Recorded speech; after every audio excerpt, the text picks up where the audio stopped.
परमा एकादशी व्रत कथा। परमा एकादशी का व्रत भगवान श्रीहरि विष्णु को अत्यंत प्रिय है। यह एकादशी अधिक मास पुरुषोत्तम मास के कृष्ण पक्ष में आती है। इस व्रत को करने से सभी पाप नष्ट होते हैं और मनुष्य को मोक्ष की प्राप्ति होती है।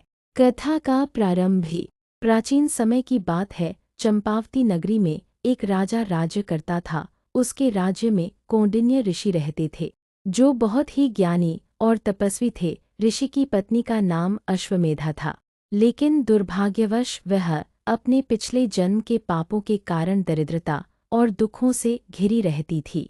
एक दिन अश्वमेधा ने अपने पति से अपने कष्टों का कारण पूछा। तब कौंडिन्य ऋषि ने ध्यान लगाकर देखा और बताया कि उसने पूर्व जन्म में कई पाप किए थे, जिनके कारण इस जन्म में उसे कष्ट भोगने पड़ रहे हैं।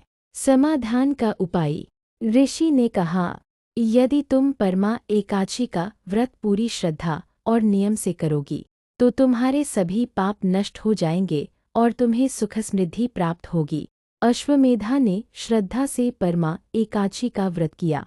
व्रत के दिन निर्जल उपवास रखा, भगवान विष्णु की पूजा की, रात्रि में जागरण और भजन कीर्तन किया। अगले दिन ब्राह्मणों को भोजन व दान दिया।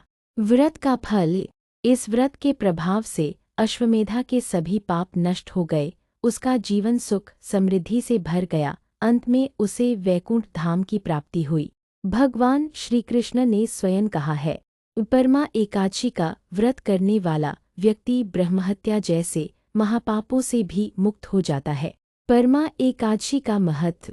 अधिक मास का दोष समाप्त होता है, सभी पापों का नाश, धन पुत्र और यश की प्राप्ति, मोक्ष का मार्ग प्रशस्त होता है। जो भी श्रद्धा से परमा एकादशी का व्रत करता है, उस पर भगवान विष्णु की विशेष कृपा बनी रहती है।